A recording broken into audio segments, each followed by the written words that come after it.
morning of day 61. We're all packed up. Heavy packs. We got 8 days of food. Luckily we only have to carry a liter of water. But we got a mile walk just to the bus stop. Couldn't find a trail angel. So we got a mile walk to the bus stop. There's a McDonald's on the way that we're gonna grab a sandwich. And then after we take a bus to Independence, then we got to hitchhike about 11 miles up to the trailhead. So who knows how long that's going to take on an early Friday morning. Then we can start the trail. We're going to try and do as many miles as we can.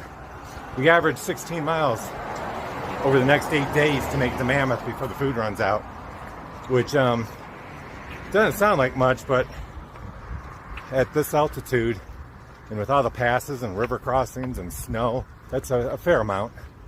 It'll keep us busy. So I guess that's the plan. We'll try, and we're a little bit early. We got about an hour before the bus comes. We got to walk the mile, but we'll probably hitch, see if we can catch a hitch while we're walking towards the bus stop and see if we get lucky. All right, we'll see you on down the trail. Keep you posted. So the dining room in McDonald's wasn't open until 7, so we had to walk through the drive-thru. But they let us get our food. And then walked a mile down to the bus stop. Almost got a hitch. A guy pulled over. Nice big Ford F-250 truck. Could have fit all 4 of us. But he wasn't going as far as Independence. So here we are. We walked a mile, just getting to the bus stop. And see some other hikers, but we should be able to fit on the bus. And then we'll have to hitchhike up to the trailhead from Independence. So we'll keep you posted. Okay, so that worked out. There were 20 of us in the bus. 4 people sitting the aisleway with 20 packs. But the bus got us up to Independence. And I was talking to Maddie, who you've seen before, we've hiked before. And they arranged for a ride with a trail angel or shuttle driver. And so I texted her, and she said she could take us up after she took Maddie's group. But she showed up with a Sprinter van. And she fit all 8 of us with all 8 backpacks in. So we got right up. So that was cool. But still kind of felt bad because Matt and her group, they all sat on the floor, and they were the first ones in, but they just started to sit on the floor, and they go, we saved the seat for the older gentleman. So that kind of made us feel old. But we all got up here, so it's good. We're now headed up towards the pass, and it's going to be a long uphill hike with 8 days of food, heavy packs. We'll see you on up there. Well, it's the top of Kearsarge Pass. A little windy, but I think this is the last lake before the pass. And 2 days ago, if I remember correctly, this was basically completely frozen. And you can start seeing on the left edge, the eastern edge, is melting pretty quick. So snow's melting fast, which is a good thing for us. But it's beautiful while it is up here. We'll see you down the trail. Finally made it to the top of Kearsarge Pass.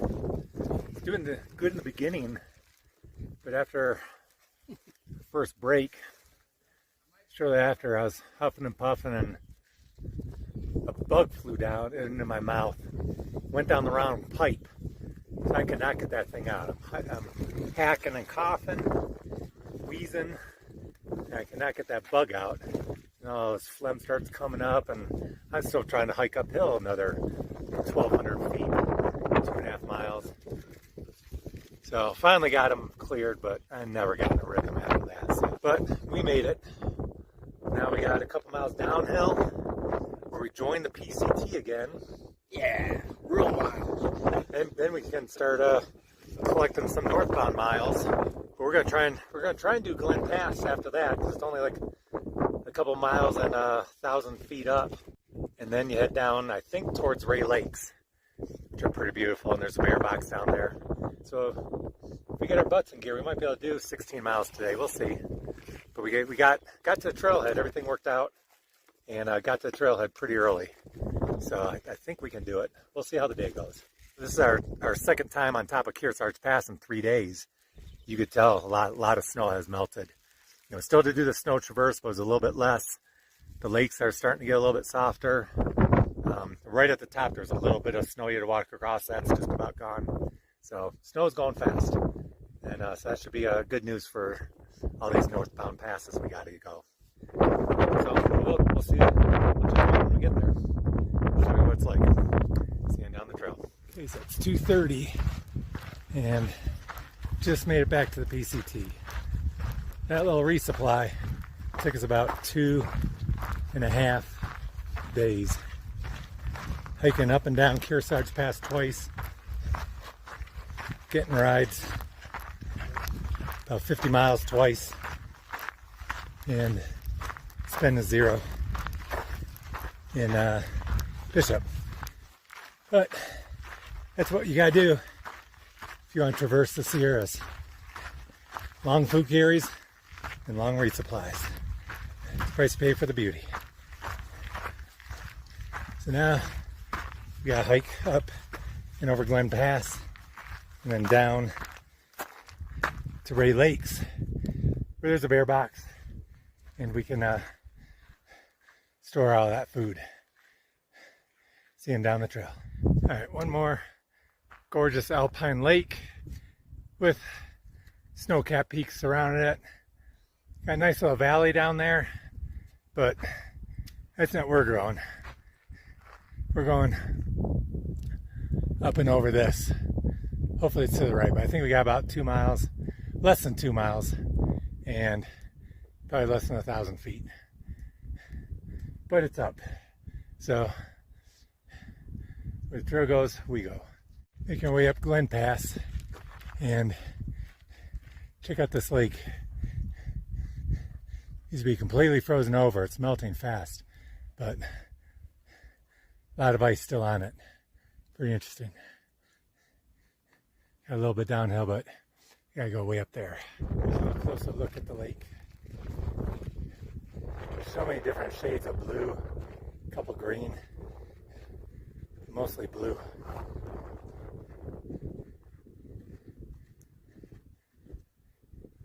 Pretty sweet. And you know, it's flowing into the lake and this whole ice field.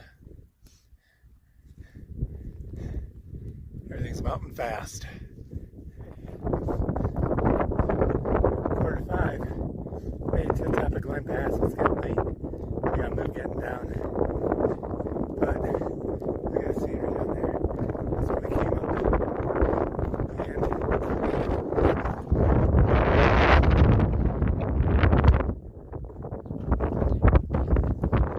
And this is where we're going. So we got snow traverse here. Probably got to spike up, and then I think at the end of the traverse there's a glissade down to the lake, and then I don't know where you go. So, but there's about 8 youngsters ahead of us. We'll see where they go, and we'll make our way. But that's a pretty steep face there. Luckily the boot tracks are cut in there pretty good, so you're good with micro spikes. Just don't fall. And then we'll see what the glissade's like. Kind of looking forward to it though. Glen Pass is just under 12,000 feet. It's like 11,960.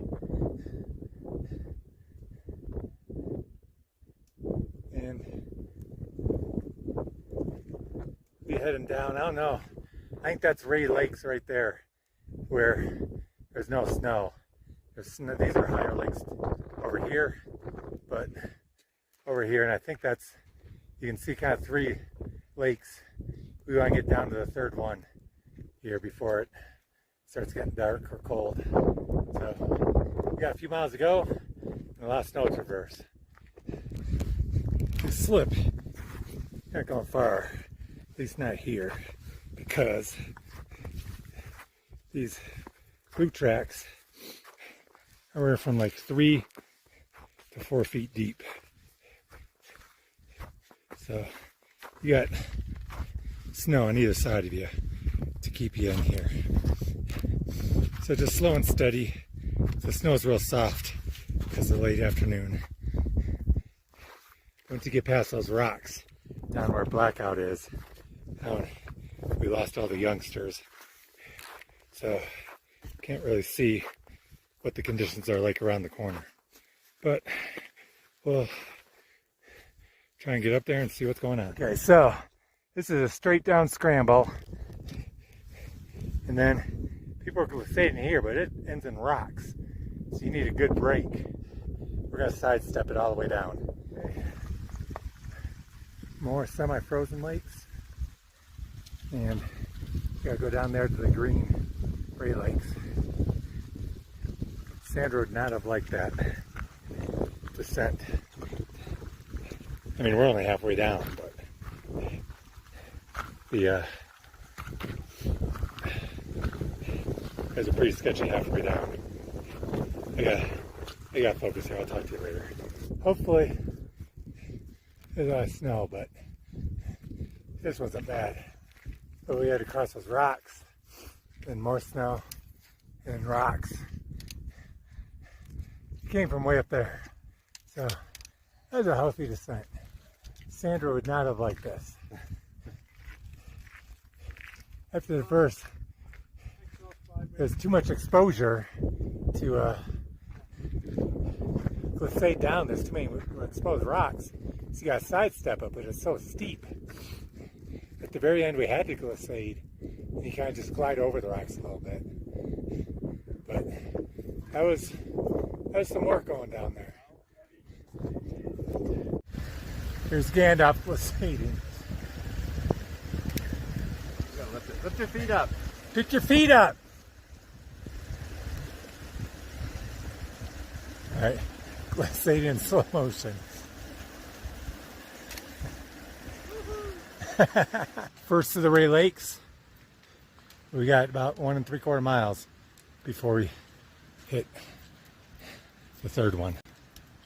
Okay, once again, first Ray Lake, getting a little closer. Seems just beautiful. Here's the scenery behind it. Okay, so this kind of sucks.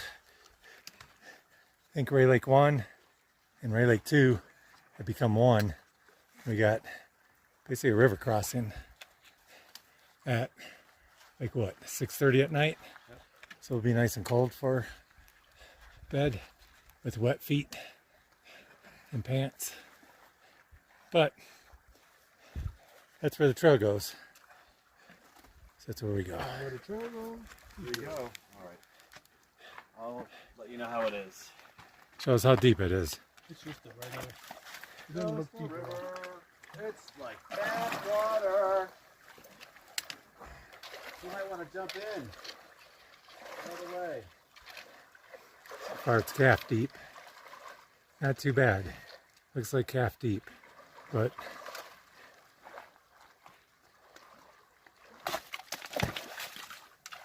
close out for day 61. It ended up being pretty rough at the end. Just the last little bit up to Glen Pass was a lot of work. We were all slowing down, and then the way down, much more snow than we expected. And when you weren't on snow, you're on rocks, and not on the trail, just scrambling down. So we were, in micro spikes, had to glissade a couple times, and then just deal with scrambling down rocks.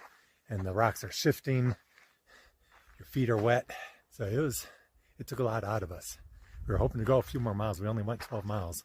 We were hoping to go about another 3 miles and camp at the end of Ray Lakes. But we found this camp spot, and there's a bear box for the stuff that could fit in our bear canister, and we were just so beat. We just camped here. Then, I found a pretty flat spot, set in my tent, and I tried to move a rock that was heavier than I thought, and it slipped and just smashed my finger between it and another rock. So it's my index finger on my left hand. It got it pretty good. So we'll have to see. The fingernails turn black and blue underneath. Hope I don't lose my fingernail. Luckily there's snow here, so I'm icing it, but we'll see what happens. So that wasn't good. And then first day out of town, and I refilled my fuel canister, but I overfilled it. So it was sputtering, and I was having trouble lighting it because of my finger. When I finally lit it, flames shot up about 3 feet, 4 feet above my head.